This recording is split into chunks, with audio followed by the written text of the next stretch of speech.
Welcome to Energy Frontier, the Wyoming Landscape Podcast.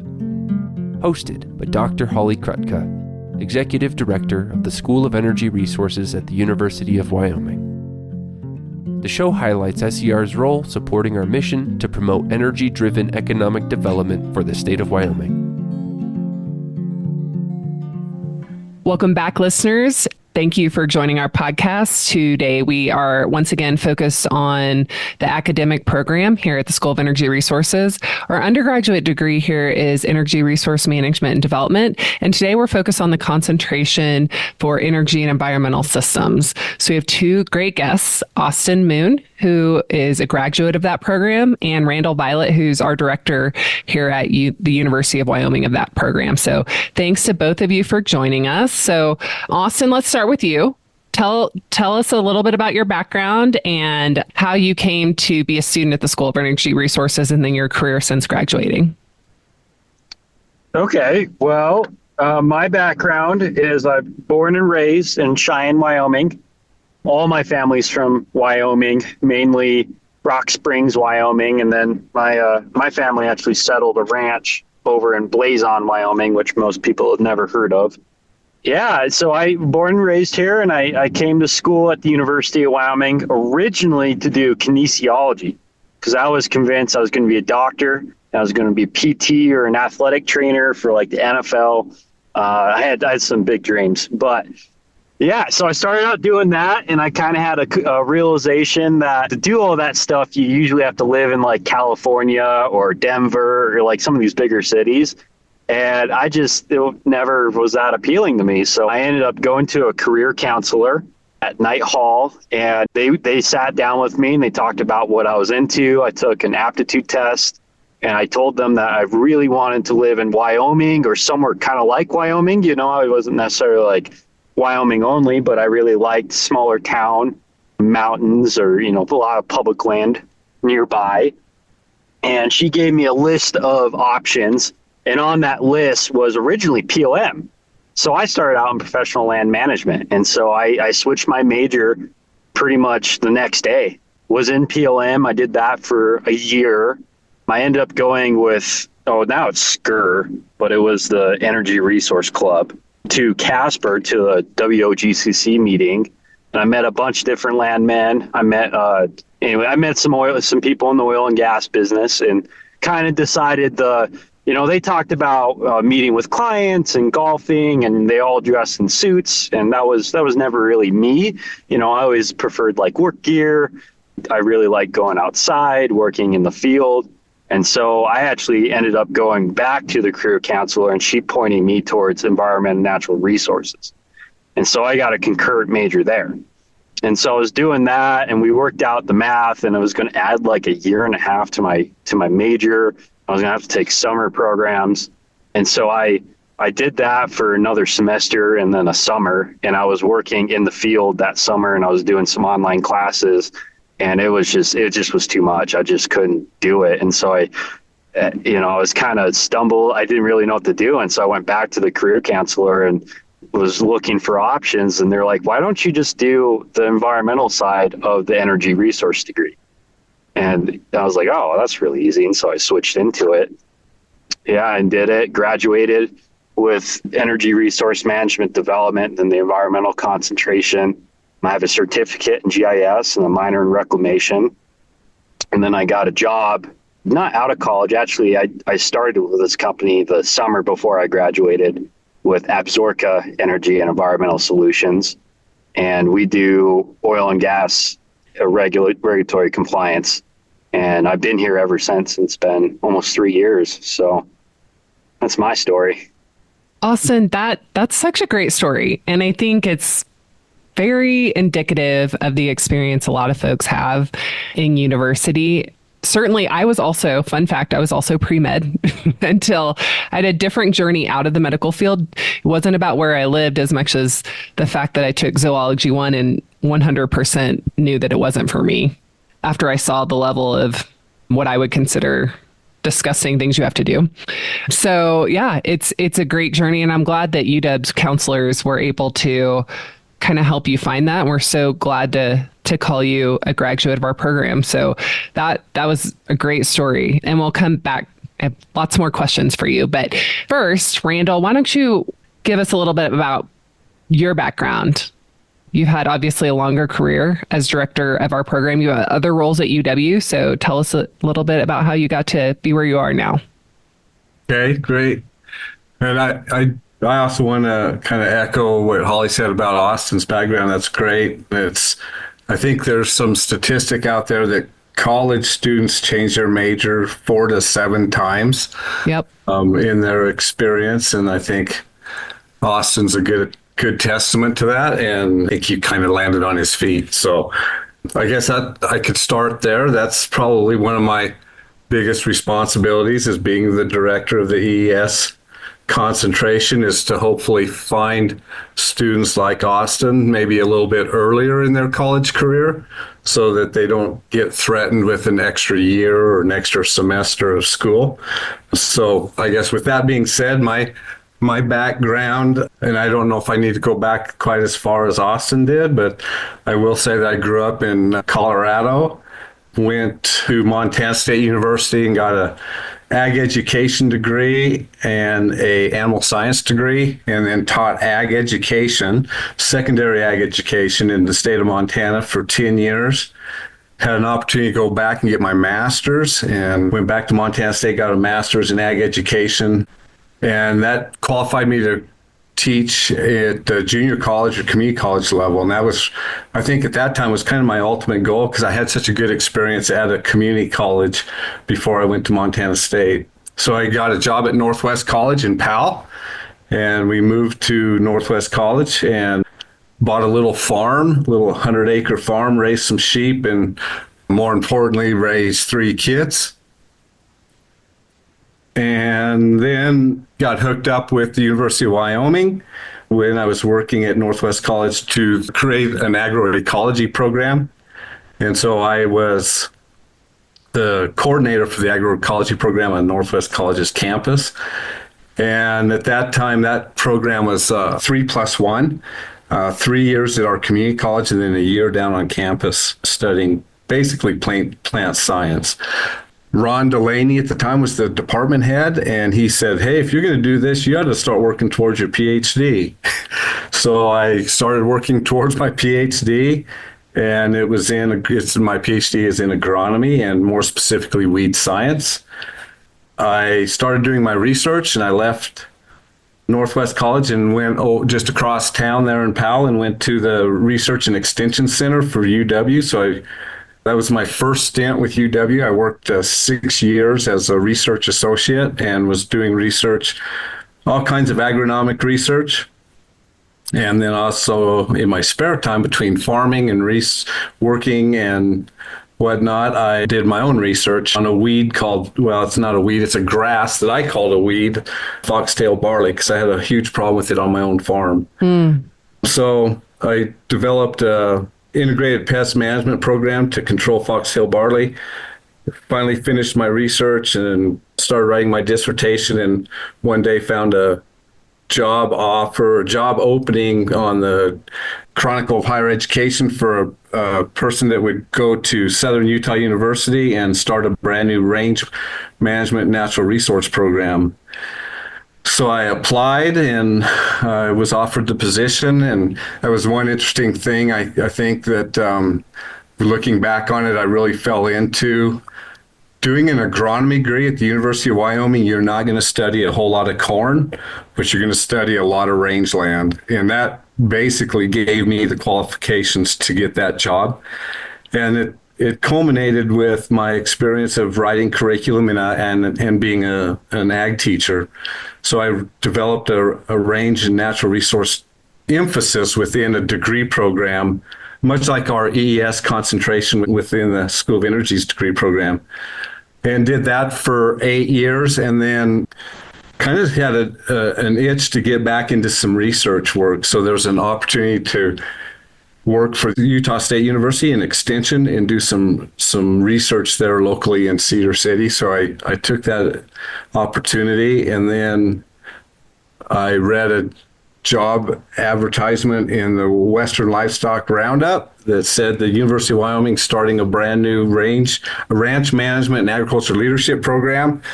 And I read the description and I thought to myself that that was pretty much my whole career and my whole interest. And so I guess, as they say, the rest is history. Yeah. And it's interesting. You're not full-time here with us at the School of Energy Resources. Your principal appointment is with the College of Ag, Life Sciences, and Natural Resources. And they've been gracious enough to partner with us and allow you to come over and be director of our EES program. And I think it makes a lot of sense. So just for background for folks, I think I might have said it once. I'll say it one more time. Our undergraduate degree here at the School of Energy Resources is Energy Resource Management and Development. And we have 2 concentrations, professional land management, and then energy and environmental systems. So you're the director helping students. Like you said, I think that was a great point you made. Hopefully helping students that are in the program and also those finding their way to the program do it earlier in their process of their education. So really, really appreciate all that. And I think one of the reasons this was such a good fit, Randall, for you to join us in this role is because we have so much overlap with curriculum in the college. So on that, Randall, let's start. Tell us what does an environmental scientist or a consultant in that space do? And how does the curriculum in the EES certificate contribute to getting our students ready for those kind of jobs? So environmental scientist and consultant kind of has, I guess in my mind, kind of 2 tracks. There's an opportunity to work for industry, much like Austin's doing.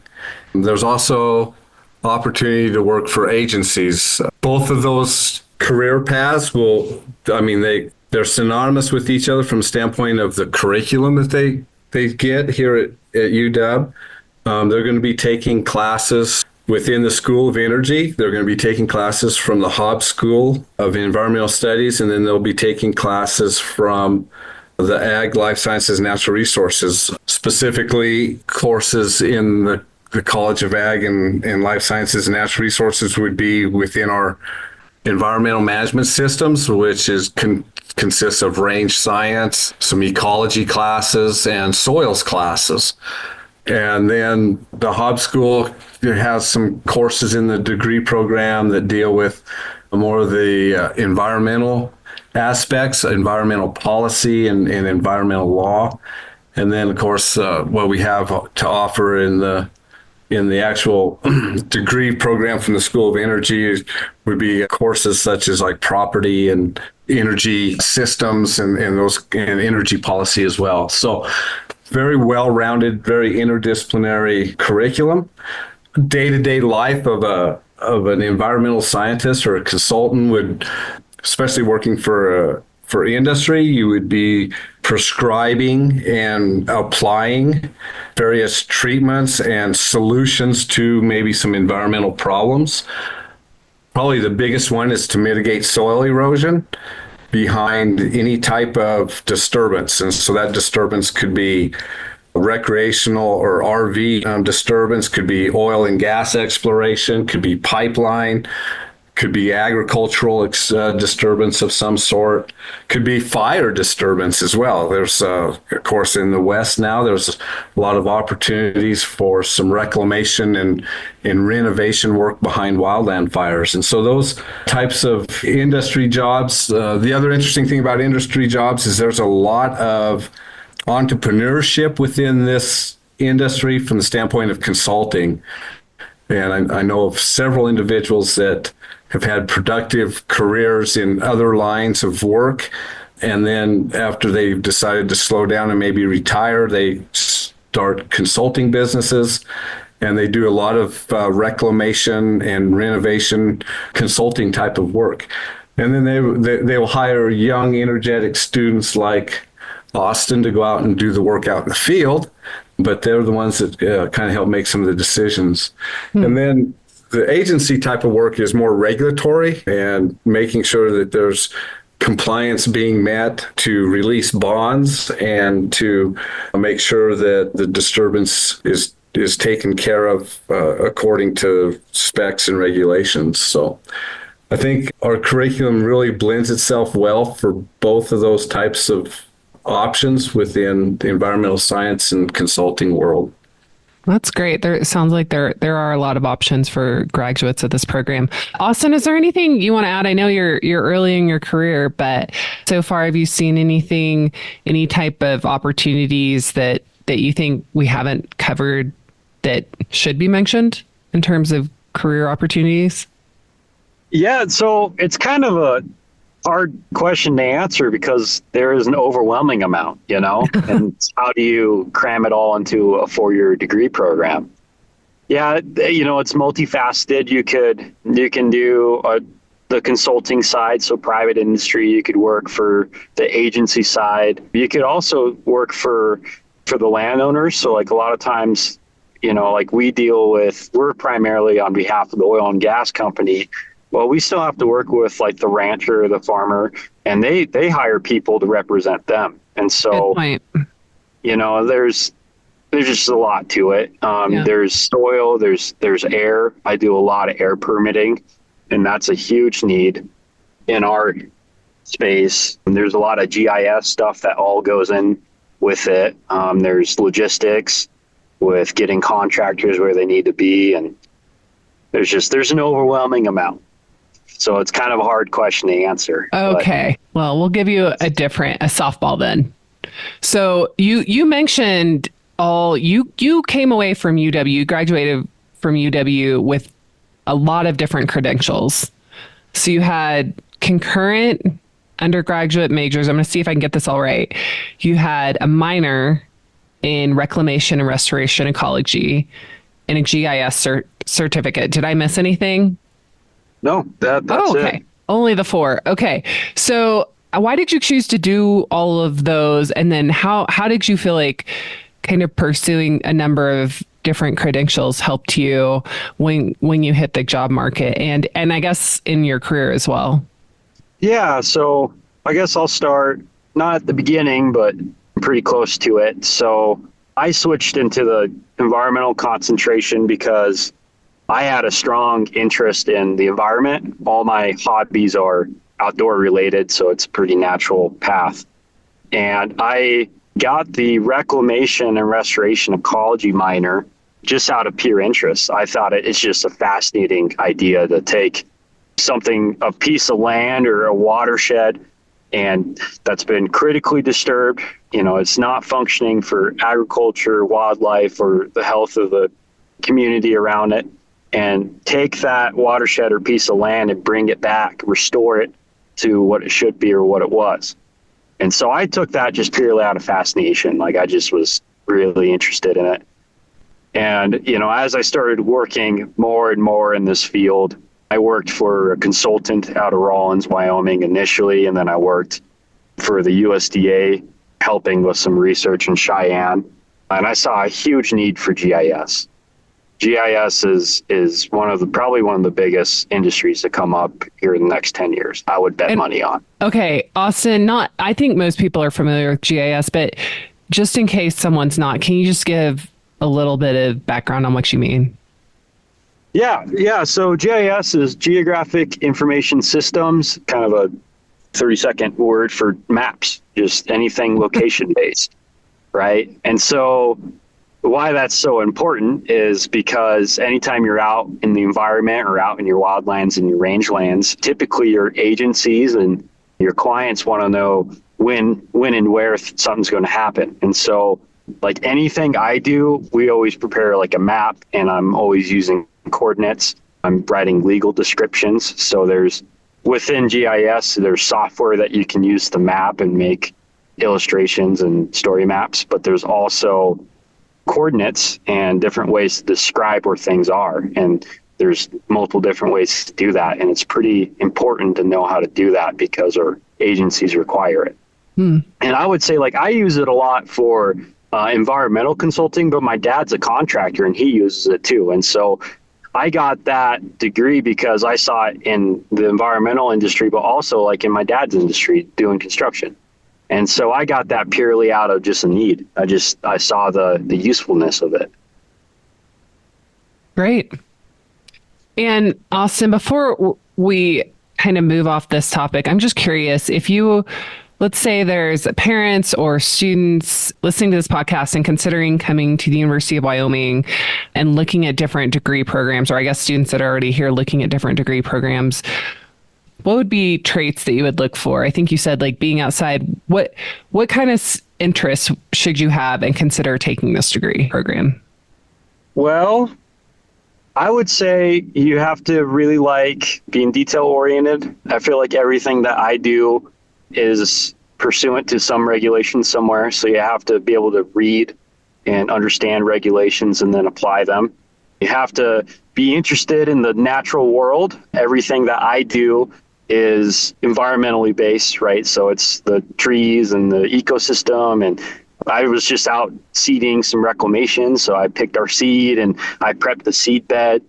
So being interested in the natural world, and then also enjoying being out doing field work. You know, I do quite a bit of desk work, but it's not all desk work. A lot of it, you have to physically go out, right? Like we do a lot of remediation for oil spills and produced water spills.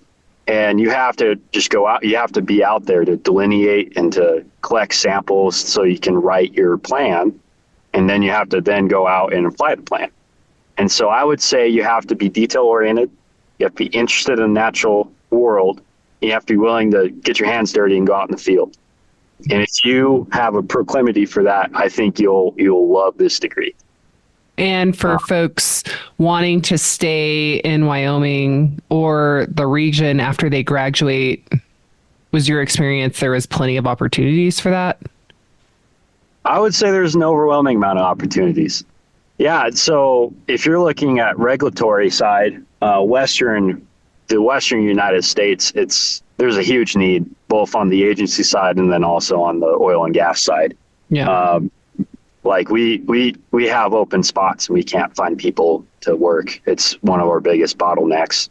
You know, I live in Sheridan and work in Buffalo, and there's 2 consultants in Buffalo, including us. And then there's 4 in Sheridan, and they're in the same spot. Like they just can't, there's just so much work for how many people are in the industry, you know, and it's a big industry, but there's a small amount of people in it. And so, you know, you get to know everyone and talk, like I talk with the guys at the state all the time. They know me by first name basis. And so to sum it all up, there's an overwhelming amount of opportunity. So I wouldn't worry too much about that. Yeah. Great. So Randall, you're actually our inaugural director for our energy and environmental systems concentration. So knowing you have your full-time role at the College of Ag, Life Sciences, and Natural Resources, talk about the overlap between being an environmental scientist, agriculture in areas like land, water, conservation, and wildlife protection, and also restoration, which we've talked about a little bit. Yeah, so I guess in my mind, how this all took place, I guess I should start there because I think that's kind of interesting and it's relevant to this question. And that is, I came, as you mentioned earlier, my primary appointment is within the College of Ag, Life Sciences and Natural Resources because that college is starting a brand new degree called Ranch Management and Agriculture Leadership. And so that was what really enticed me to come back to UW and move back to Wyoming. I wanted to be on the ground floor of that and have input on creating that degree. And while doing so, I found some courses that are offered from the School of Energy Resources that I thought would be great fits for a core courses for the what we call RMAL degree. So that created an opportunity for me to reach out to primarily Cami and talk to her about all of the academic side of the School of Energy Resources and was just super impressed with what was going on. And then, I don't know, a couple of months later after that visit and collaborating a little bit with our curriculum, I got an email across my desk that said that the School of Energy is looking for a director for the ES program. And so I thought, that's a perfect fit for what we're trying to do with the RMAL. And I think I could work with the folks over at the School of Energy Resources. So making that long story, I think lends itself really good to, how environmental sciences and agriculture belong together. In fact, I think they're pretty much one and the same. And I think Austin mentioned some of that as well in some of his descriptions in terms of, being environmentally aware and enjoying the outside and wanting to make sure that things are done ecologically correct.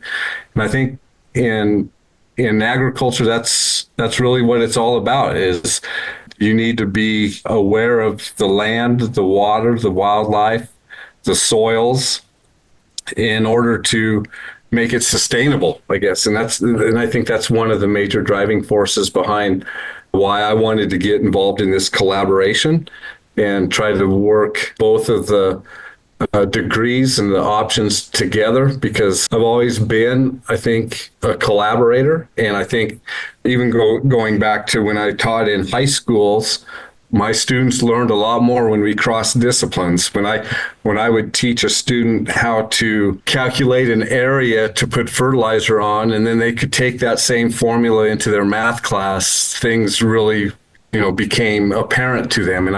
So I've always been a really strong believer between that interdisciplinary, hands-on, experiential learning.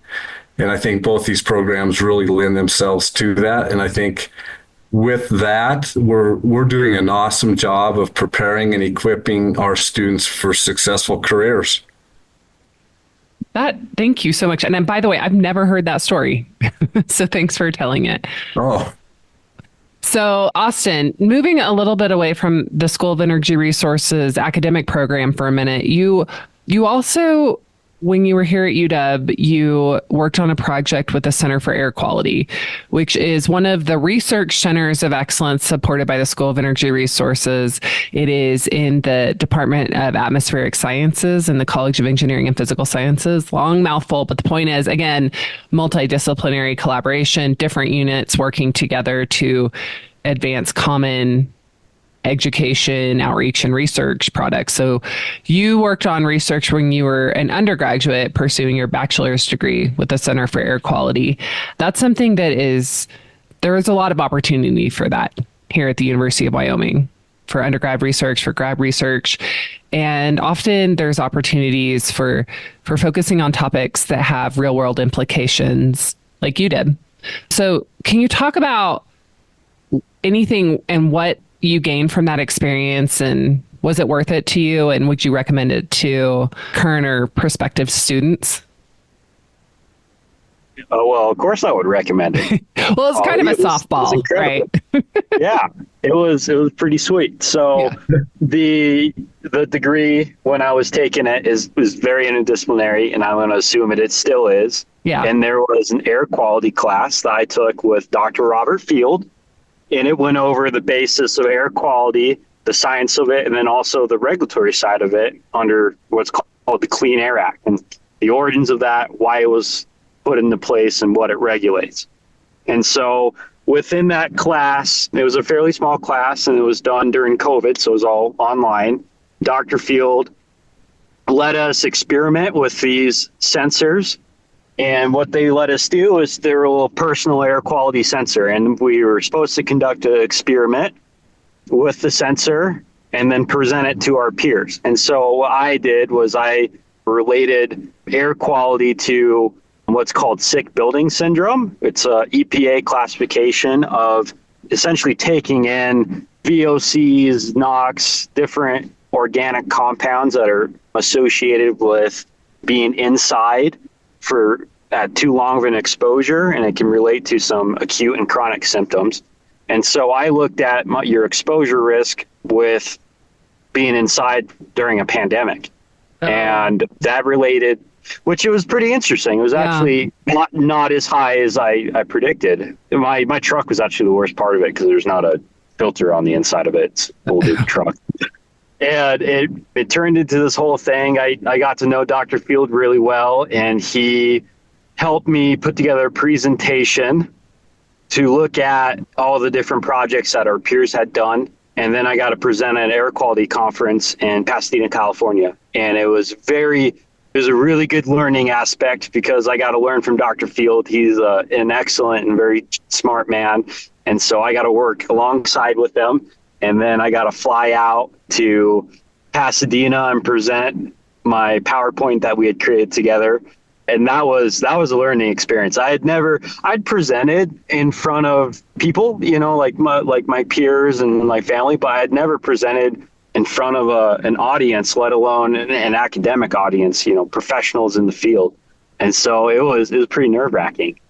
But yeah, it was a good experience. I would recommend it to anyone. I jumped out of my comfort zone. I had never flown by myself, and so I did that. And then I took an Uber. I had never Ubered before. It was pretty funny. I actually downloaded Uber to try it out, make sure it all worked before I got to California. And at that time, Laramie didn't have Uber, so I couldn't try it out.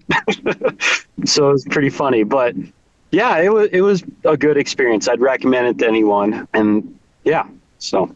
That's such a great story. Yeah, and we're barely limping along with Uber now, I think. Not sure it's very robust at the time, but I also had that same experience when I did my undergraduate research.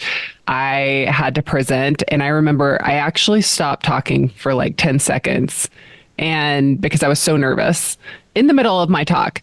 And you don't realize how long 10 seconds is until something like that happens. So, but the only way to get through it is to do the first one, right? And so glad that you were able to have the research experience and all that it led to. That's such a great story. So for our last question of our podcast, we like to ask something kind of on a different topic. So Austin, we'll go back to you. What is your favorite place to visit in Wyoming? Wow. So I bet my answer is going to surprise you, Holly. My favorite place in this entire state is the greater Little Mountain area south of Rock Springs. Oh. Yeah. You're probably expecting like the snowy, right?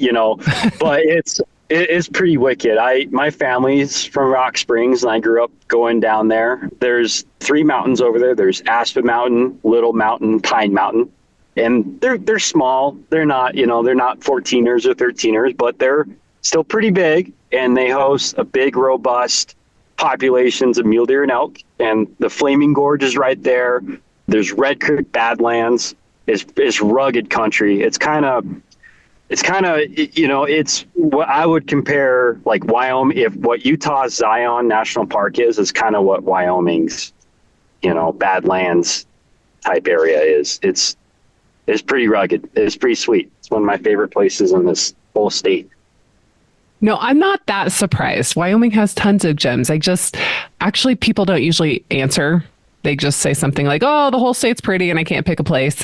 So that was really specific and a great plug for folks visiting that who listen to our podcast. So Randall, what about you? What's your favorite place in Wyoming to visit? That's a tough one. And it can be here too. You can, see. It is tough. It is, because there's a lot of cool places in Wyoming. And of course, I lived up in Powell and up in the Bighorn Basin for 15 years. And as I reflect back on that question, I got thinking, I didn't hardly spend any time in the Absaroka Mountains and only a very little amount of time in the Bighorn Mountains. And I was right in the middle of both of them. And a lot of that was just simply because, raising kids and having a farm and that kind of stuff. You didn't make a vacation that high of a priority. So I took it for granted that I was that close to some of those great places and never really explored them and did a whole lot to them. So as I kept reflecting back on that, I think right now, currently today, my most favorite place in Wyoming is sitting on my front porch watching the sunset behind the Snowies.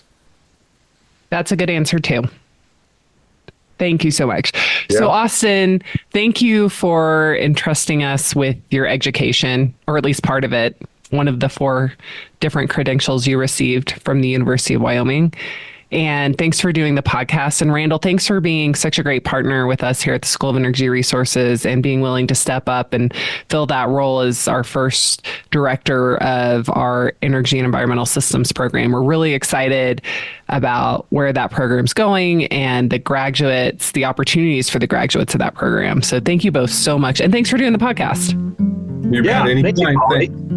Thank you for listening to this episode of Energy Frontier, the Wyoming Landscape, the podcast that highlights the School of Energy Resources at the University of Wyoming. You can expect a new episode of Energy Frontier every Wednesday on Apple Podcasts, Spotify, or wherever you listen to podcasts. See you next time.